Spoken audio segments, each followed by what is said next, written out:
Okay, good morning everyone. Hello, hi. आवाज येतो का क्लिअर बघा माझा?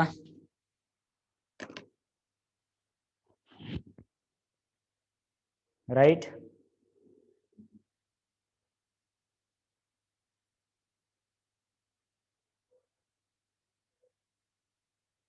यस. ओके, तर पहा, लक्ष द्या. स्क्रीन दिसते visible? Right. Okay.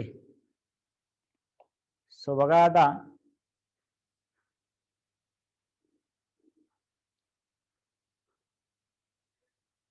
Let start revise दिस फर्स्ट.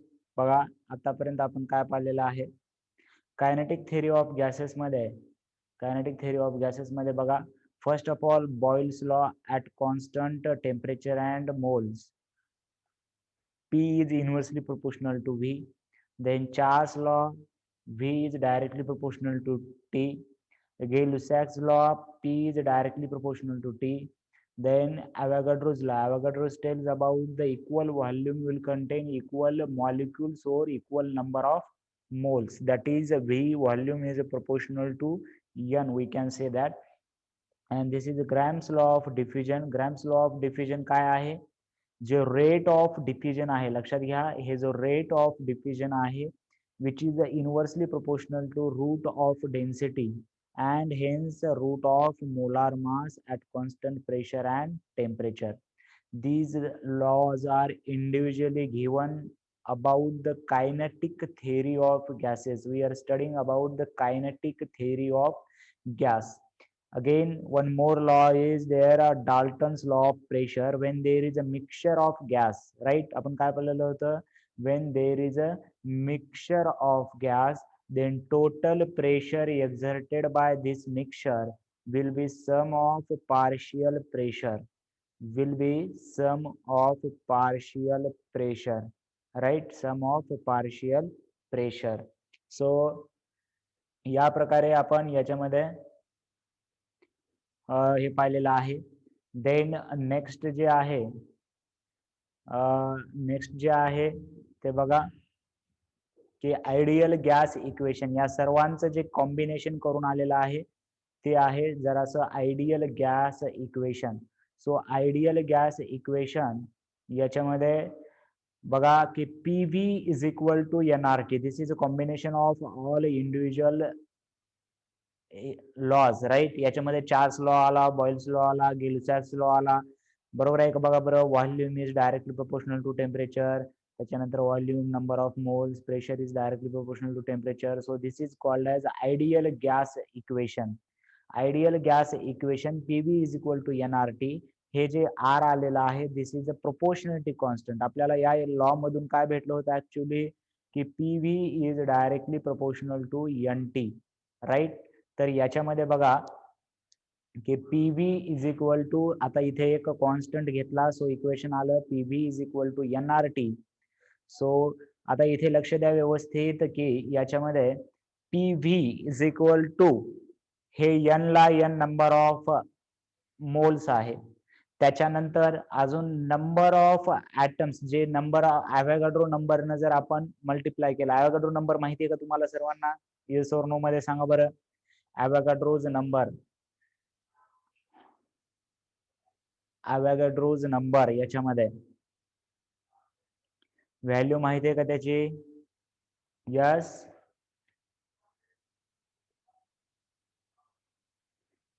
दोघा तिघालाच माहिती आहे, बाकीच्यांना माहिती नाही का ॲव्होगाड्रो नंबर म्हणजे काय?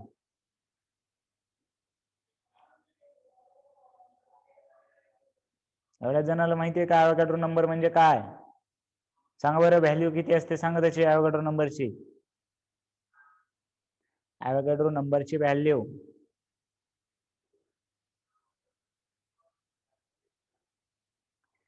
तर याच्यामध्ये कसं रे, काय झालं? ॲव्होगाड्रो नंबर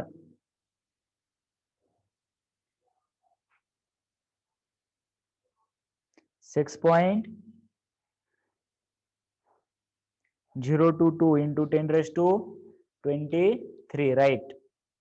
सो हे माहिती पाहिजे तुम्हाला. 22 असतं ना का 23 आहे, जे काय घेता 23 घेता किंवा 22 असेल, इंटू 10⁻23, राईट. तर बघा, तर या अवॅगॅड्रो नंबरने जर मी मल्टिप्लाय केलं आणि डिवाइड केलं तर बघा आता इथे काय होतं की याच्यामध्ये PV is equal to number of moles, एका मोल्स मध्ये एवढे मॉलिक्यूल असतात आणि हे इंटू नंबर ऑफ मोल्स केलं की काय होतं बघा, नंबर ऑफ टोटल मॉलिक्यूल झाले का बघा बरं. हे कॅपिटल एन म्हणजे काय झालं मग, नंबर ऑफ मॉलिक्युल्स. आणि हे एक नवीन कॉन्स्टंट, याला बघा नंबर ऑफ मॉलिक्युल्स लिहू शकतो, number of moles into Avogadro numbers. आणि हे जे आहे R by N A, that is R म्हणजे हे युनिव्हर्सल गॅस कॉन्स्टंट, याची व्हॅल्यू माहिती आहे ना तुम्हाला, मी सांगितली होती. याचे बघा व्हॅल्यू 8.31 जूल किंवा कॅलरी मध्ये 1.98 येतं किंवा त्याला अप्रॉक्सिमेट 2 घेतात, राईट. हे झाला युनिव्हर्सल. आणि त्याच्यामध्ये अपॉन जर अवॅगाड्रो नंबर केला तर हा एक नवीन कॉन्स्टंट तयार होतो, त्याला बोल्ट्झमॅन कॉन्स्टंट म्हणतात, ज्याची की व्हॅल्यू ही आहे, लक्षात घ्या, K B, Boltzmann constant is equal to, formula काय आहे, K B is equal to R by N A, Avogadro number. This is another constant which is known as Boltzmann constant and value of Boltzmann constant is 1.38 into 10⁻⁻23, right. आणि यात इथे equation जे तयार होईल ते P B is equal to N K B T, right. हे एन म्हणजे नंबर ऑफ मॉलिक्युल्स आहे, एन म्हणजे नंबर ऑफ मॉलिक्युल्स आहे, ठीक आहे.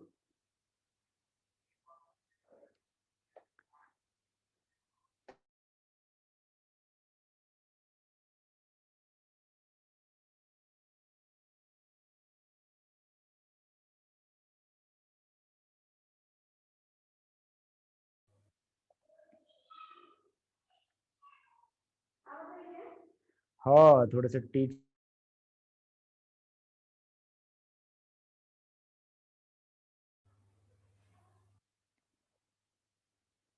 तर इथपर्यंत समजलं का बघा बरं, इथपर्यंत समजलं का बघा. आयडियल गॅस इक्वेशन, याला PB is equal to NRT ideal gas equation म्हणतात. हे एवढं लिहून घ्या,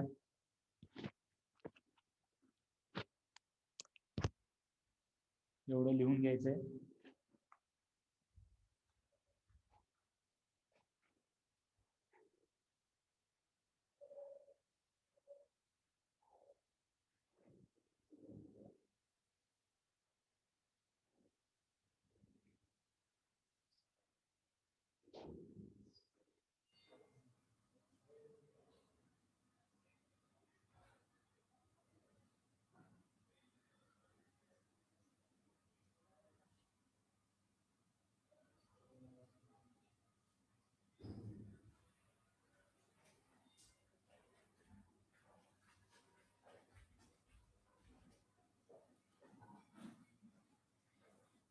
बघा याच्यामध्ये काय प्रॉब्लेम आहे, काय प्रॉब्लेम आहे का,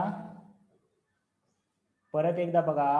आपण इंडिव्हिज्युअल लॉ जे पाहिले होते, आपण इंडिव्हिज्युअल लॉ जे पाहिलेले होते बघा, की काय काय लॉ मध्ये काय काय पाहिलं होतं सांगा बरं. प्रेशर किंवा P is inversely proportional to V, त्याच्यानंतर pressure is directly proportional to T, त्याच्यानंतर volume is directly proportional to T,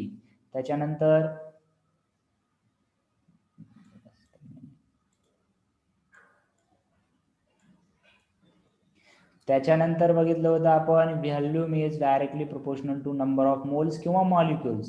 so याचं जर कंबाईन तुम्ही इक्वेशन तयार केलात, so it will be form as P V is equal to N R T. याच्यामध्ये हे P म्हणजे काय आहे, प्रेशर ऑफ गॅस, व्ही म्हणजे volume occupied by the gas at temperature T which is in kelvin, right. आणि हे एन म्हणजे नंबर ऑफ मोल्स. आता हे प्रोपोर्शनॅलिटी होती, जेव्हा आपण असं एखादी घेतो, force is proportional to Q1 and Q2 किंवा M1 अँड M2, बरोबर आहे का नाही, तिथे एक प्रोपोर्शनॅलिटी कॉन्स्टंट घेतो का नाही, तसा एक हा प्रोपोर्शनॅलिटी कॉन्स्टंट घेतला R आणि त्याची व्हॅल्यू एक्सपेरिमेंटली फाइंड आउट केली जाते. ज्याची की व्हॅल्यू आलेली आहे 8.31 जूल पर मोल पर केल्विन.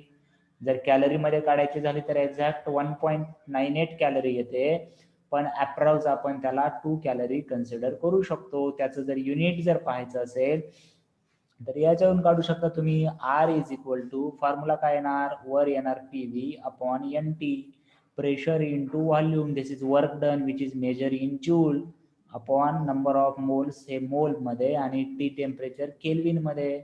याच्यामध्ये अवघड काय आहे.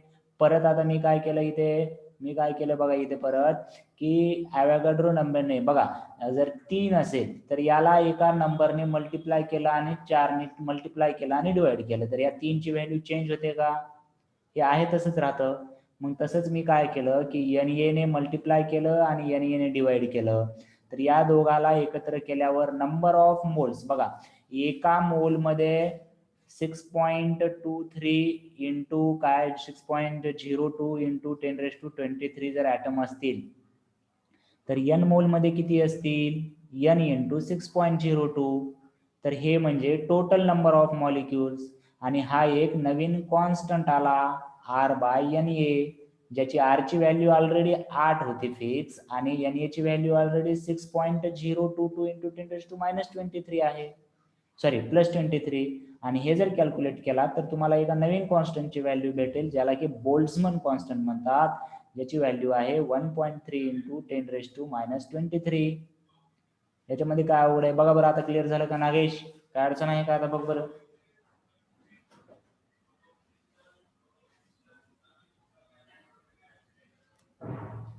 Right, clear, okay very good. चलो सबके क्लियर आहे का. ये आयडियल गॅस इक्वेशन, हे इक्वेशन खूप इम्पॉर्टंट असणार तुमच्या लॅब मध्ये की आयडियल गॅस इक्वेशन.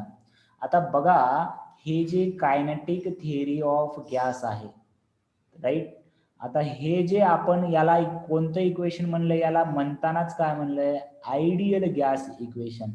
मी तुम्हाला याच्या आधी पण फरक सांगितला असेल की आयडियल आणि रियालिटी मध्ये थोडासा डिफरन्स असतो.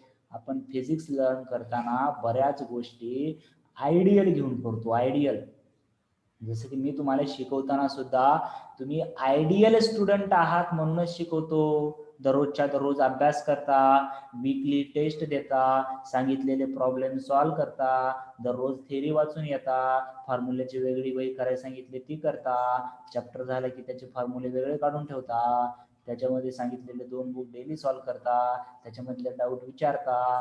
हे सर्व काय आहे, these are the assumption of ideal student. बरोबर आहे का नाही बघा बरं. मग असं करूनच तुम्हाला शिकवावं लागतं, बरोबर आहे, असं करूनच शिकवावं लागतं.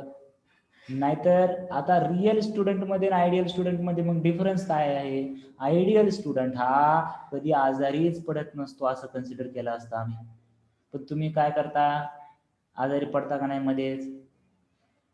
So these are real student. मग आयडियल आणि रिअल, मग आम्ही जर आधीच रिअल धरून चाललं, आजारी पडणारा म्हणून शिकवायचं सोडून दिले तर कसं जमल बरं, बरोबर आहे का नाही.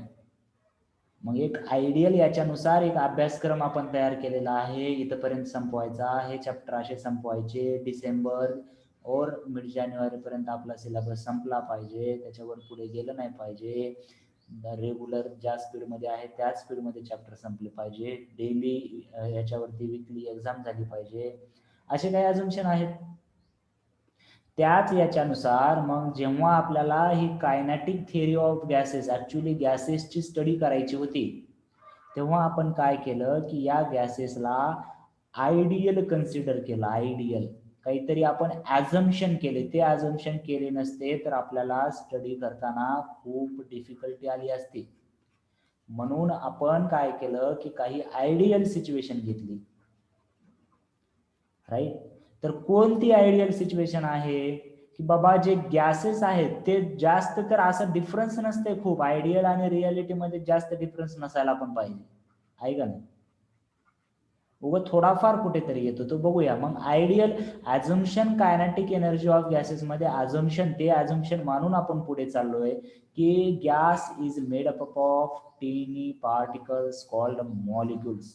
जे गॅसेस जे आहेत ते टायनी पार्टिकलचे ने बनलेले हे आहेत, ज्यांना काय म्हणणार आहोत आपण, मॉलिक्यूल म्हणणार आहोत. These are very tiny particle and these particles are rigid, perfectly elastic and spheres of very small diameter. आता स्टडी करताना काय केलं की या गॅसेसची स्टडी करत असताना हे जे मॉलिक्युल्स आहेत ते रिजिड आहेत. रिजिड या शब्दाचा अर्थ कळतोय का बघा बरं. रिजिड या शब्दाचा अर्थ कळतोय का. इलॅस्टिसिटी मध्ये पाहिलं आपण rigid and elastic body. Rigid म्हणजे या चेंज झाला नाही पाहिजे, यांचा शेप किंवा साईज यांचं चेंज नाही झालं पाहिजे. त्याच्यानंतर परफेक्टली इलॅस्टिक म्हणजे काय, कोण सांगेल मला. परफेक्टली इलॅस्टिक म्हणजे कोण सांगेल मला. असा एक स्पियर आहे, ऍक्च्युअली एवढा मोठा नसेल, व्हेरी स्मॉल डायमीटरचा तो एक स्पियर आहे. गॅसचे जे मॉलिक्युल्स आहेत बघा, ॲझम्पशन पाहतोय आपण. तर पहिल्यांदा gas is made up of all small tiny molecules. These molecules are rigid, perfectly elastic and small और स्पेरिकल. इलॅस्टिक म्हणजे काय, जेव्हा आता खूप सारा गॅस आहे तर हे दोन मॉलिक्यूल कोलाइड होतील. मग हे इलॅस्टिक म्हणजे या दोन मॉलिक्यूल जर कोलाइड झाले तर त्यांच्यामधलं जे कोलिजन आहे ते परफेक्टली काय पाहिजे आपल्याला, इलॅस्टिक पाहिजे. आलं का लक्षात बघा बरं. these two points clear झाले का बघा. Gas is made up of tiny particle and these are rigid. आले लक्षात 2 पॉइंट. चला यस नो मध्ये रिस्पॉन्स का कमी आहे आज, थंडी वाजली का.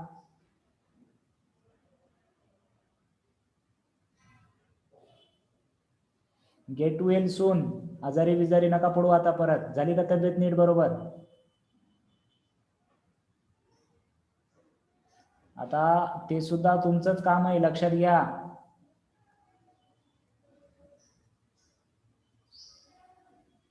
त्याची सुद्धा काळजी घ्या. परीक्षेच्या पुढे पुढे आजार वगैरे नाही आले पाहिजेत. मी तेच सांगितलंय तुम्हाला, स्टोरी सांगितलेली आहे. त्याच्यामुळं काय ज्ञानेश्वरी,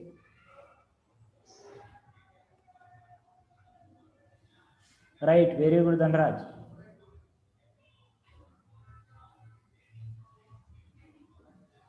आणि ट्रॅक मध्ये राहायचंय. आता ट्रॅक लूज नाही करायचा. आपण एवढे दिवस स्टडी केलेले झाला. आता आपल्याला दिवाळीनंतर जास्तीत जास्त 1 डिसेंबर नंतर फिजिकल क्लासेस सुरू होऊ शकतात आपले. त्याच्यानुसार तयारी करा. आता गावाकडे वगैरे जाऊन बसला असाल, अजून फिक्स नाहीये पण एक शक्यता आहे असं सांगतोय मी, right. Okay, let's see third assumption. Third assumption काय आहे बघा. Small gas, sorry same gas म्हणजे एका समजा हायड्रोजन आहे किंवा ऑक्सिजन आहे, तर ऑक्सिजन याच्यामध्ये ठेवला तर या ऑक्सिजनचे सर्व मॉलिक्यूल जे आहेत ते सेम साईज, शेप आणि मासचे असले पाहिजेत. समजा याच्यामध्ये मी ऑक्सिजन ठेवलेला आहे, तर ऑक्सिजनचे काही मॉलिक्यूल असणार याच्यामध्ये, जे की टायनी पार्टिकल्स आहेत, रिजिड्स आहेत, परफेक्टली इलॅस्टिक आहेत, स्मॉल आहेत. तर हे सर्व पार्टिकल जर एकाच गॅसचे असतील तर they should be all molecules of same size, shape and mass. हे ॲझम्पशन आहेत, हे ॲझम्पशन म्हणून पाहतोय आपण, लक्षात घ्या. आणि मग याच्यामध्ये हे समजते का बघा बरं point, volume of molecules is very very very less than volume of gas. म्हणजे एक लक्षात घ्या की मी एका कंटेनर मध्ये जर गॅस टाकला, इथे या कंटेनर मध्ये समजा गॅस आहे, तर या कंटेनरचं व्हॉल्यूम म्हणजे गॅसचं व्हॉल्यूम असतं. हे येते का लक्षात बघा बरं. हे बऱ्याच जणांना कन्फ्युजन होतं. गॅसचं व्हॉल्यूम म्हणजे आता या कंटेनर मध्ये गॅस ठेवला आहे म्हणजे या कंटेनर मध्ये पूर्ण गॅस स्प्रेड होणार. गॅस पूर्ण कंटेनर मध्ये स्प्रेड होणार. आपल्याला माहिती आहे की एखाद्या वेसलचं व्हॉल्यूम ऑक्युपाय करतं गॅस. तर मग हे झालं या सर्व याचं व्हॉल्यूम, गॅसचं व्हॉल्यूम झालं हे. आणि जर तुम्हाला मॉलिक्यूलचं व्हॉल्यूम काढायचं असेल तर आपल्याला माहिती आहे की हे टायनी पार्टिकल आहेत, हे जर एकत्र केलं तर याचं व्हॉल्यूम काहीतरी असं एवढंच निघेल. हे सर्व पार्टिकल असे एकत्र घेतले असे तर एवढंच व्हॉल्यूम होईल, यांचं टोटल व्हॉल्यूम एवढंच होईल.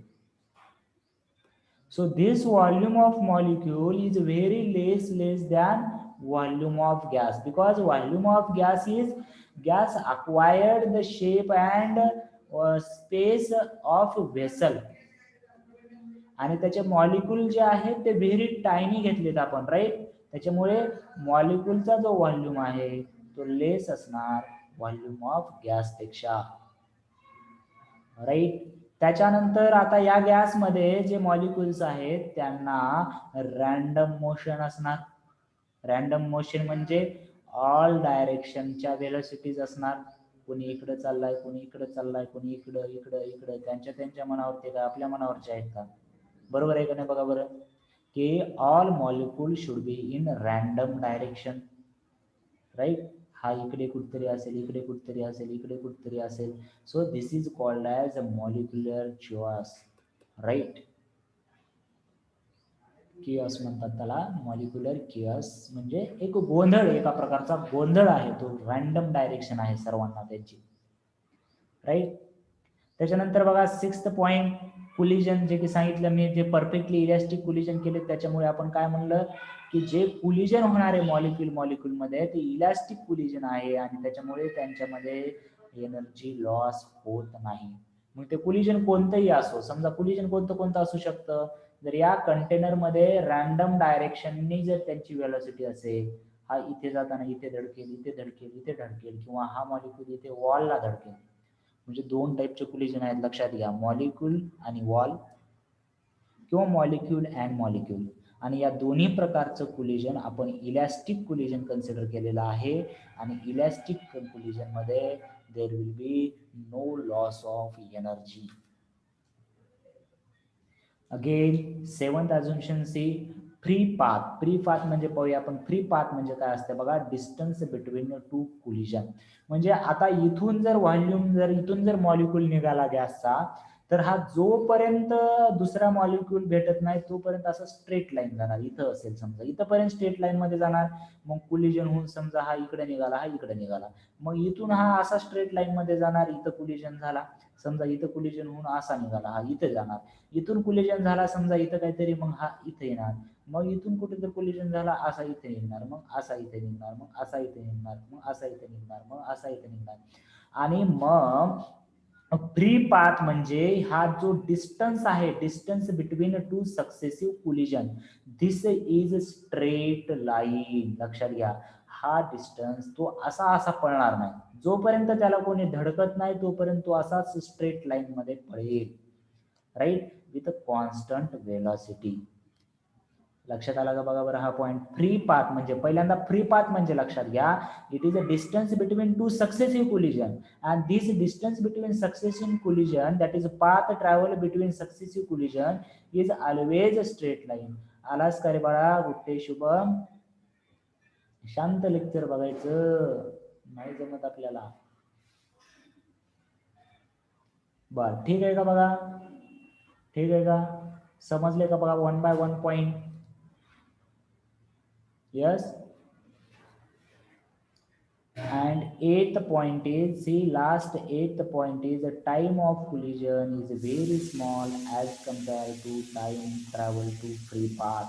म्हणजे इथून जेव्हा आता हा मॉलिक्यूल इथपर्यंत चालला, इथून इथपर्यंत जो पाथ होता याला जायला खूप वेळ लागला ऍज कम्पेरेटिव्ह इथे कुलिजन झालं आणि हा पटकन इकडे आला. इथं पटकन कुलिजन होतं, मग इथून इथे याला टाइम लागतो, परत इथं पटकन कुलिजन होतं. कुलिजन मध्ये बघा आपण वर्क पॉवर एनर्जी मध्ये जे कुलिजन स्टडी केलंय त्याच्यामध्ये सुद्धा आपण जो कुलिजनचा जो लागणारा टाइम आहे तो व्हेरी लेस घेतो. कारण जर टाइम जास्त घेतला तर आपल्याला प्रॉपर स्टडी करता येणार नाही, कारण त्या टाइम मध्ये काहीतरी डायमेन्शन चेंज होतील, काहीतरी होईल, त्याच्यावर दुसरा फोर्स काहीतरी घ्यावा लागेल, मग ते आपल्याला स्टडी अशी पॉसिबल नाही. So these are the assumption of KTG, kinetic theory of gas. Actually हे ॲझम्पशन म्हणजे कोणाचे ॲझम्पशन आहे? गॅस थेरी कशावरती प्रपोज केलेली आहे? आयडियल गॅस, की बाबा एक गॅस कशाला म्हणायचं. बरोबर आहे.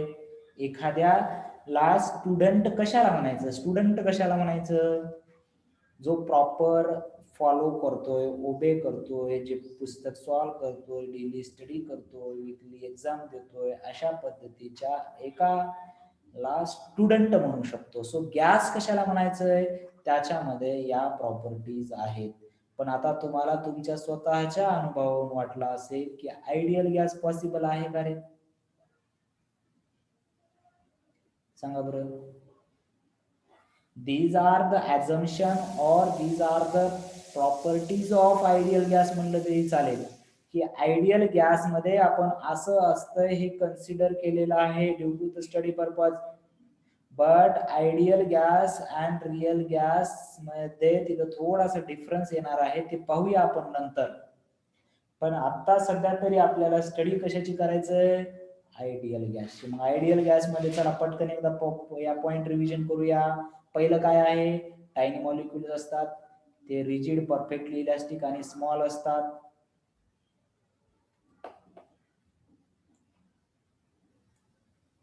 ओके, ज्यांचे कोणाचे व्हिडिओ चालू आहेत त्यांनी त्यांचे व्हिडिओ ऑफ करा, कारण नेट लागतो त्याला.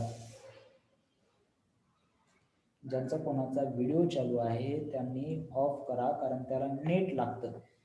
राईट.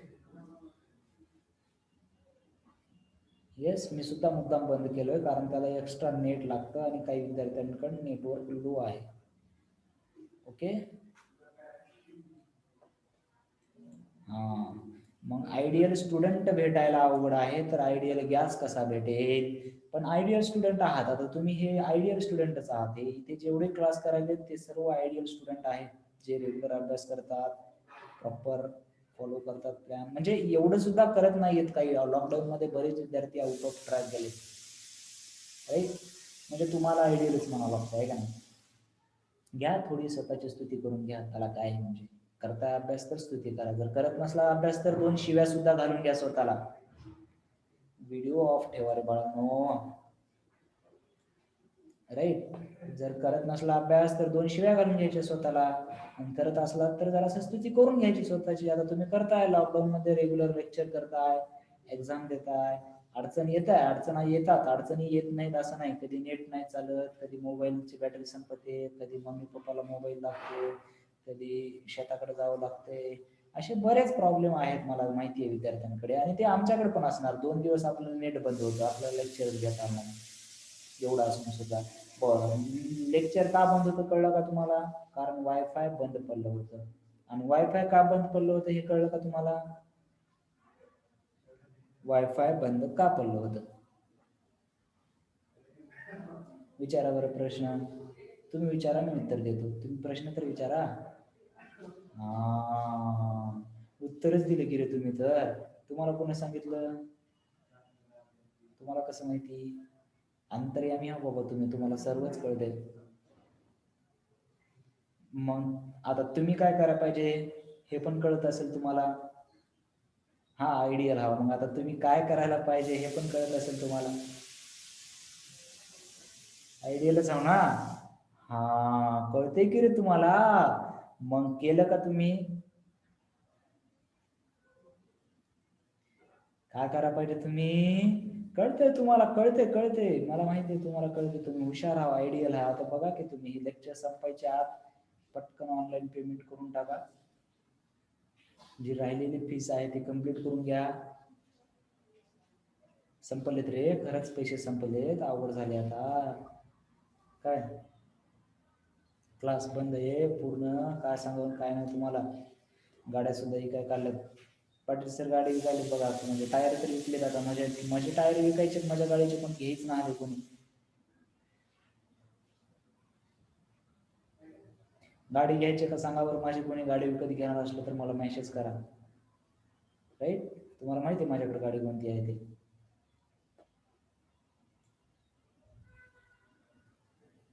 अरे तुमच्याकडे आहेत रे, आहेत सगळे दिसतात आम्हाला इथून, काय करणार आता. जेवढे चलवा पुरते तर द्या रे, चलवा पुरते तर द्या, असं नका करू. जे काय राहिले तुमचे ते व्यवस्थित भरून घ्या बरं. ठीक आहे, चलो. तर हे प्रॉपर्टीज क्लिअर आहेत का बघा बरं. या प्रॉपर्टीज क्लिअर आहेत का. एक पॉईंट झपाझप सेम गॅसमध्ये all molecule same size shape, volume of molecule is very less than volume of gas, random motion असते प्रत्येक डायरेक्शन मध्ये, त्याच्यानंतर जे कोलिजन असतं ते आपण परफेक्टली इलास्टिक घेतो, त्याच्यामध्ये एनर्जी लॉस कम्प्लीट नसतो, त्याच्यानंतर फ्री पाथ जो आहे तो एकदम स्ट्रेट लाईन मध्ये असणार कोलिजन पर्यंत, आणि कोलिजनचा टाइम जो आहे तो व्हेरी स्मॉल असणार. राईट.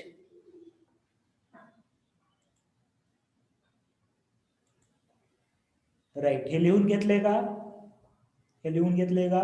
जर नसेल तर स्नॅपशॉट घ्या, आपण पुढचा काही पार्ट पाहूया, आणि आता मीटिंग एंड झाल्यावर लिहून घ्या.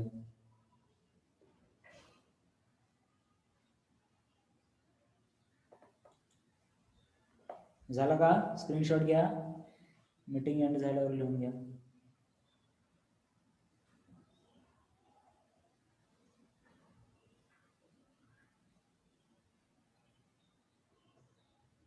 ठीक आहे, ओके.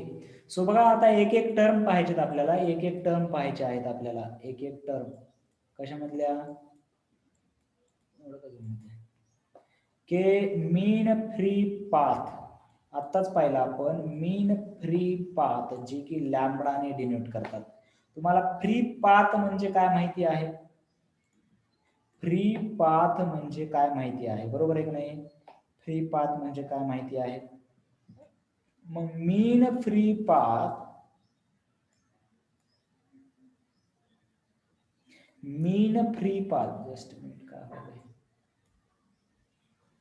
मीन फ्री पाथ म्हणजे बघा, लॅम्बडाने जे डिनोट करतात ते काय करतात. मीन फ्री पाथ म्हणजे समजा इथून इथपर्यंत एक कोलिजन झालं, इथून इथपर्यंत एक कोलिजन झालं, इथून इथपर्यंत एक कोलिजन झालं, इथून इथपर्यंत एक कोलिजन झालं, इथून इथपर्यंत, नंतर इथं, नंतर इथं, नंतर इथं, नंतर इथं, नंतर इथं. असं काय होतं की हे जो मेन फ्री पाथ आहे, म्हणजे आधी फ्री पाथ म्हणतो याला. So this is lambda 1, this is lambda 2. हा थोडाफार काय असू शकतो, कमी जास्त असू शकतो, इथे थोडा कमी इथं जास्त, असं जास्त डिफरन्स नसणार, पण असं पॉइंट मध्ये असणार. हे काहीतरी थोडंसं कमी, हे थोडंसं जास्त, असं लई अव्वाच्या सव्वा डिफरन्स नसणार. अव्वाच्या सव्वा म्हणते बघा, आहे की नाही, तसं नसतं, थोडासा डिफरन्स असते. मग ते डिफरन्स करण्यासाठी आपण काय करतो, करेक्ट मेजरमेंट यासाठी काय करतो आपण, ऍव्हरेज घेतो. बघा ऍव्हरेज, राईट. जर तुम्हाला एखादा स्टुडंट कसा आहे ठरवायचं असेल, तर एखादी एक्झामचे मार्क बघून नाही जमणार, त्याला कॉन्स्टंटली किती मार्क यायले त्याचा ऍव्हरेज काढावा लागेल, बरोबर आहे का नाही. असं शक्य आहे की ते एखादी चॅप्टर त्याला खूप हार्ड जात असेल म्हणून त्या चॅप्टर मध्ये कमी आले समजा मार्क, किंवा एखादा चॅप्टर एकदम सोपा जाते म्हणून त्या चॅप्टर मध्ये एखाद्या जास्त मार्क आले समजा. पण असे काही लई जास्त लई कमी नाही, ते त्याच्या रेंज मध्येच असतील, असे काही नाही. फक्त पण आपल्याला जर बरोबर ठरवायचं असेल तर काय करावं लागेल, एक 4-5 एक्झाम घ्यावं लागतील आणि त्याच्या ऍव्हरेज येऊन ठरवावं लागेल. So this is same. Mean free पाथचं काय केलं बघा, की असे एन मीन फ्री पाथ घेतले आणि डिवाइडेड बाय एन केल्यानंतर दिस इज ऍव्हरेज. ऍव्हरेजला आणि काय म्हणतात, मीन म्हणतात. हे लक्षात असेल तुम्हाला 10th ला. So the mean free path lambda is given by summation of all values upon total numbers of lambda. Right. त्याच्यानंतर हे छोटे छोटे टर्म्स आहेत फक्त याच्यामध्ये. मीन व्हेलॉसिटी म्हणजे काय, हे फक्त काय असतं ते बघून घ्यायचं आपल्याला. मीन व्हेलॉसिटी. आता आपण बघितलं की प्रत्येक मॉलिक्यूलला एक रॅन्डम व्हेलॉसिटी आहे, दिस दिस दिस दिस दिस दिस V1 V2, किंवा इथे C1 आणि C2 घेतलं V च्या ऐवजी. तर मग तिथे एक्झॅक्ट व्हेलॉसिटी सांगण्यासाठी मग आपण परत काय घेणार, की this is mean velocity, this is the average of all velocities. मग त्याच्यानंतर मीन स्क्वेअर व्हेलॉसिटी. या मीन स्क्वेअर व्हेलॉसिटीची काय गरज पडते बघा, की आता व्हेलॉसिटी ही स्केलर आहे का वेक्टर आहे सांगा बरं. व्हेलॉसिटी ही स्केलर आहे का वेक्टर आहे सांगा. वेक्टर आहे, राईट. सो मग आपण समजा ही पॉझिटिव्ह आली, ही परत निगेटिव्ह आली, ही पॉझिटिव्ह आली, ही समजा काहीतरी निगेटिव्ह येणार, ही निगेटिव्ह येणार, म्हणजे ही इकडं असेल तर पॉझिटिव्ह, इकडं असेल तर निगेटिव्ह, परत इकडे पॉझिटिव्ह, परत इकडे निगेटिव्ह, परत इकडे निगेटिव्ह, इकडे पॉझिटिव्ह, आणि मग हे लास्टला जवळपास 0 होऊन जाते. मग आपल्याला कळत नाही ऍक्च्युली याची व्हेलॉसिटी किती आहे. म्हणून आपण काय करतो, की मीन स्क्वेअर व्हेलॉसिटी घेतो. मीन स्क्वेअर म्हणजे काय, की आपण मीन घ्यायचं, पण कोणाचं घ्यायचं असं नाही घ्यायचं. यांचा स्क्वेअर घ्यायचा, यांचा स्क्वेअर घेतल्यावर काय होतं बघा, 2 असेल तर त्याचा स्क्वेअर 4 होतो आणि -2 असेल तर त्याचा स्क्वेअर किती होतो रे, -2 असेल तरी त्याचा स्क्वेअर किती असेल, राईट. तर तो पण त्याचा 4च येतो. मग इथे मायनसचा फरक पडत नाही. म्हणून आपण टॅक्ट काय काढली की हे जे मेन व्हेलॉसिटी आहे त्याच्याऐवजी आपल्याला जी कामाची पडणार आहे ती आधी स्क्वेअरचा मीन घ्यायचं आणि त्याचा परत स्क्वेअर रूट घ्यायचं. याला root mean square velocity, in short RMS velocity म्हणतात. रूट मीन स्क्वेअर व्हेलॉसिटी कशी आली तर रूट मीन स्क्वेअर व्हेलॉसिटी आधी इंडिव्हिज्युअल व्हेलॉसिटीच्या स्क्वेअरचा अवरेज म्हणजेच मीन या शब्दामध्येच आहे. मीन स्क्वेअर आणि त्याच्यानंतर रूट. बघा आधी स्क्वेअर केला, त्याचं मीन केलं आणि त्याच्यानंतर त्याचा रूट घेतला. So this is RMS velocity, right. तर मग जर असे n मॉलिक्युल असतील तर त्यांचा मीन 3 पाथ काढायचं. लॅम्डा1 हे आणि C1 जे काय आहे ते सांगितलेलं आहे इथे. लक्षात आलं?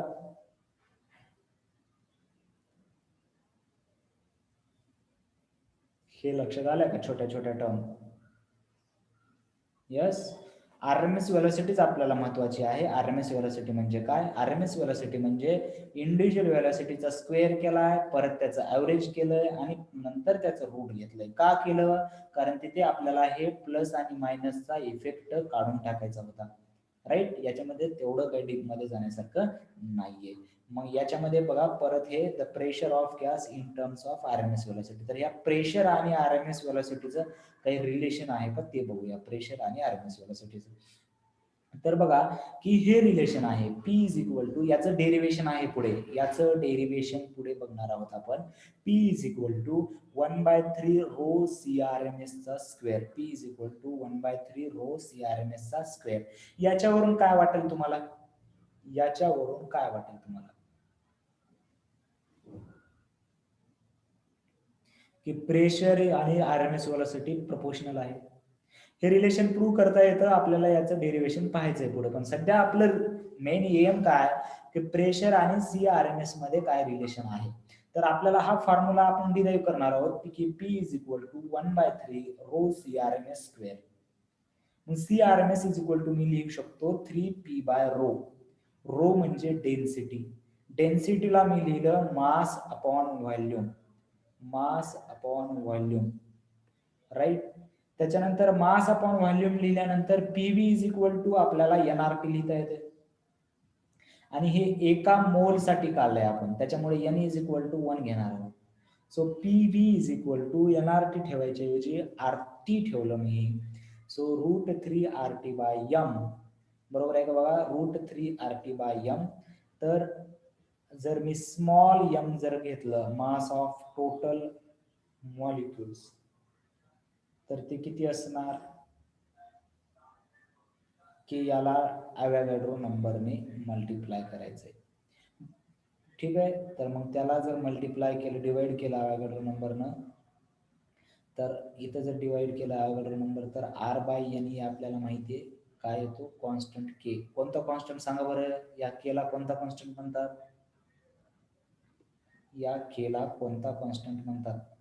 थेट रिलेशन लक्षात ठेवायचं. मी फायनल पॉइंट सांगतो आपण काय करायला नेमकं.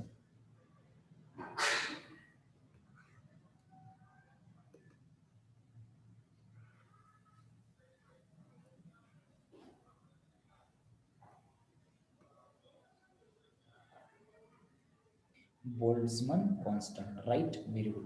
सो आता मला एकच सांगायचं इथे की CRMS कशावरती प्रोपोर्शनल आहे. बघा CRMS कशावरती प्रोपोर्शनल आहे. आता याच्यामध्ये हा कॉन्स्टंट आहे, याची व्हॅल्यू चेंज नाही होणार. So we can say that, किंवा हा पण कॉन्स्टंट आहे याची व्हॅल्यू चेंज नाही होणार. So I can say that CRMS is directly proportional to root of temperature and CRMS is inversely proportional to molar mass. बाकी दुसरं काय आहे काय?